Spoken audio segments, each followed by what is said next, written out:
मैंने जब बूथ देखा तो बूथ में मुझे वहां से सारे वोट मिले थे। मैं इसलिए नहीं गया था क्योंकि उस समय मेरी भ्रांतियां थी कि हो सकता वहां पे मान्यता थी कि पुरुष काम नहीं करते, केवल महिलाएं कार्य करती, और वहां पे शराब बहुत ज्यादा लोग पीते थे। 1999 का चुनाव में लड़ा था तब भी नहीं गया। 2004 के चुनाव के समय वहां के कुछ कार्यकर्ताओं ने मेरा कार्यक्रम वहां पे लगा दिया। अचानक मैं गया तो मैंने देखा बेचारे बहुत प्रफुल्लित। मैंने उनसे कहा, मैंने कहा मैं तो पहली बार आया हूं लेकिन आप लोग वोट मुझे हमेशा देते थे, क्या मामला है? उन्होंने कहा देखिए हम भी आपके पास नहीं आते हैं क्योंकि हमें आने में संकोच होता है, लेकिन हम इसलिए वोट देते थे क्योंकि हमने महाराणा प्रताप के साथ हमारे पूर्वजों ने लड़ाई लड़ी थी, देश के लिए लड़ाई लड़ी, और हम भाजपा को वोट इसलिए देते हैं क्योंकि आज भारतीय जनता पार्टी उस लड़ाई को लोकतांत्रिक तरीके से लड़ रही है। आप देखिए, सोच उनमें से बहुत सारे लोग नशे में थे, लेकिन उन लोगों ने सुधार किया। आज आप जाइए बधिकटोला में विकास दिखता है, लोगों ने सुधार किया, लोग अब काम करना शुरू किया। लेकिन क्या महाराणा प्रताप के साथ अपनी स्मृतियों को जोड़े हुए उन लोगों को जोड़ने का दायित्व क्या हमारा नहीं बनता? कौन जोड़ेगा? थारू जनजाति को कौन जोड़ेगा? बधिकटोला में निवास करने वाले उन सैकड़ों परिवारों को कौन जोड़ेगा जो सैकड़ों वर्ष पहले आए थे, बदहाल स्थिति में थे, एक लंबे समय तक उन लोगों ने गुमनाम जीवन यहां जीने का काम किया। उन्हें मुख्य धारा के साथ जोड़ने का कार्य कौन करेगा?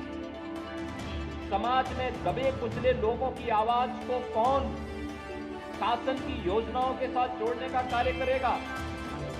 अगर हम सब इसमें कुछ भी कार्य करते हैं, गरीब कन्याओं के लिए, गरीब छात्रों के लिए छात्रावास की व्यवस्था करवाते हैं, तो ये महाराणा प्रताप की कृपा है, ये महाराणा प्रताप के प्रति सच्ची कृतज्ञता है। और मुझे लगता है यह इस प्रताप भवन के माध्यम से क्षत्रिय महासभा को इस कार्यक्रम के साथ जोड़ना चाहिए। जातीय संगठनों की तरह हम लोग भी अगर आचरण करने लग जाएंगे, आप लोग भी आचरण करने लग जाएंगे, तो फिर आप अपने महापुरुषों के साथ अन्याय करेंगे। हमारा दायित्व है उससे अलग हट करके सामाजिक चेतना को जागरूक करने का कार्य, एक नायक को सामने रखकर, उस नायक को सामने रख करके, वह नायक जाति का नहीं राष्ट्र का है, और उसकी प्रेरणा से लेकर के हमें कार्य करना। यह अभियान हम सबका दायित्व बनता, पूरे समाज को जोड़ करके एक नई चेतना के साथ कार्य करना, और यही नेतृत्व का गुण भी होना चाहिए। मुझे प्रसन्नता है यहाँ पर आप लोगों ने स्वर्गीय श्री रघुनाथ चंद जी की प्रतिमा को भी स्थापित किया। स्वर्गीय रघुनाथ चंद जी कई बार वहां गए, मेवाड़ की यात्रा उन्होंने की थी, हल्दी घाटी में भी गए थे, और इसमें उन्होंने लेखनी का काम भी किया। हमारा प्रयास होना चाहिए कि सभी अभियान निरंतर आगे बढ़ते रहने चाहिए, सामाजिक चेतना निरंतर आगे बढ़ती रहनी चाहिए, अलग हट करके कुछ नयापन हम लोग करें, और जातीय संगठन के आधार पर नहीं बल्कि सामाजिक संगठन के रूप में समाज के हर तबके को जोड़ करके जब हम कार्य करेंगे, ये सम्मान आपका बढ़ेगा, आप सभी के प्रति लोगों के मन में गौरव की अनुभूति होगी, और लोग आपके प्रति सम्मान का भाव भी रखेंगे। और मुझे लगता है ये आज की सबसे बड़ी आवश्यकता है।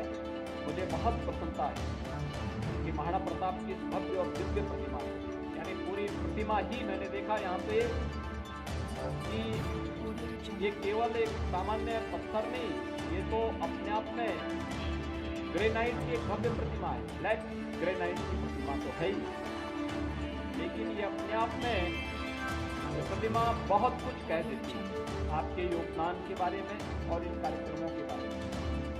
कितना भारी भवन आपके पास यहाँ पे, अच्छा पुस्तकालय बनाया जाना चाहिए, अच्छे रचनात्मक कार्यक्रमों के साथ जोड़ना चाहिए। अच्छा होगा राष्ट्र नायकों के प्रति, कोई व्यक्ति लेखनी करता है तो उनको स्कॉलरशिप की व्यवस्था, कि भाई कोई अगर महाराणा प्रताप पे शोध करता है, कोई शहीद बंधु सिंह पे शोध करता है, कोई व्यक्ति 1857 के प्रथम स्वतंत्र समर में गोरखपुर या पूर्वी उत्तर प्रदेश के अलग अलग जनपदों में कोई शोध लेखन करता है, 1 साल 2 साल के लिए उनको स्कॉलरशिप की व्यवस्था। अगर ये चीजें आप करेंगे, बहुत सारे लोगों को प्रेरणा प्राप्त होगी। लोक गायकों, लोक गायकी में, लोक कला में, लोक परंपराओं में ये सभी चीजें मौजूद हैं। उसको सजोने की आवश्यकता बहुत सकता है। कुछ लोगों के घर में ताम्रपत्र हो, कुछ लोगों के घर में भोजपत्र हो, और उसमें उनको भी अगर संकलन करने का कार्य हो सकेगा तो मुझे लगता है कि वह आज की सबसे बड़ी आवश्यकता होगी। और एक समय आपके पास एक बहुत अच्छा डॉक्यूमेंट होगा, उस डॉक्यूमेंट के आधार पर आप कह पाएंगे कि देखिए हमने ये रचनात्मक कार्य किया। ये भी भीड़ का हिस्सा बनने की बजाय कुछ नयापन करने की जरूरत, एक नया चीज पैदा करने की जरूरत है। छात्रों को नए, अपनी युवा पीढ़ी को कंपटीशन के लिए तैयारी करना, वो प्रतियोगी परीक्षाओं के लिए हो सकता है, स्पोर्ट्स के लिए हो सकता है, और फिर मुझे लगता है कि आप तो शूटिंग की भी ट्रेनिंग उनको दे सकते हैं। बहुत अच्छा है, जिनकी रुचि है उनको शूटिंग की ट्रेनिंग दीजिए, शूटिंग रेंज बनवाइए, शूटिंग रेंज बना करके उनको बताइए कैसे आप कर सकते हैं। बहुत सारे, मुझे एक लड़का यहाँ गोरखपुर का मिला, मेरे सामने आया, वो यहाँ से नहीं गोरखपुर का है, लेकिन यहाँ नहीं मंच मिला, दूसरे राज्य से जाकर के खेल रहा था और वहाँ के लिए मेडल प्राप्त कर रहा था।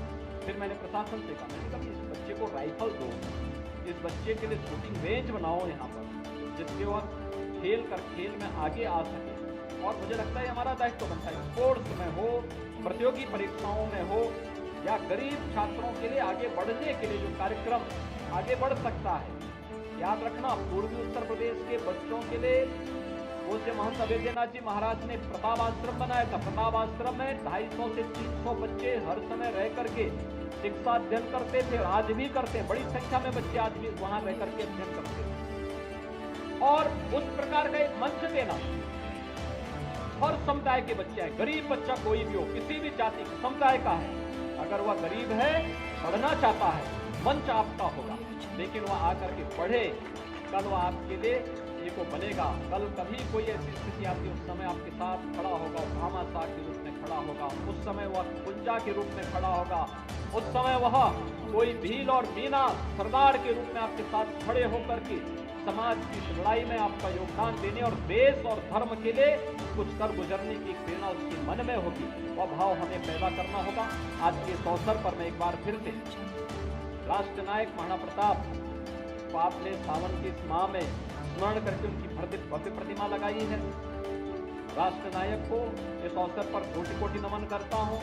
आप सबको मैं इस बात के लिए धन्यवाद देता हूं कि आपने यहां पर एक भव्य प्रतिमा लगाई और अन्य अनेक रचनात्मक कार्यक्रमों के साथ आप सब जुड़ेंगे। इसके लिए सरकार की तरफ से भी और गोरखपीठ की ओर से भी आपको भरपूर मदद मिलेगी। आप सबके प्रति मेरी शुभकामनाएं। धन्यवाद। जय हिंद।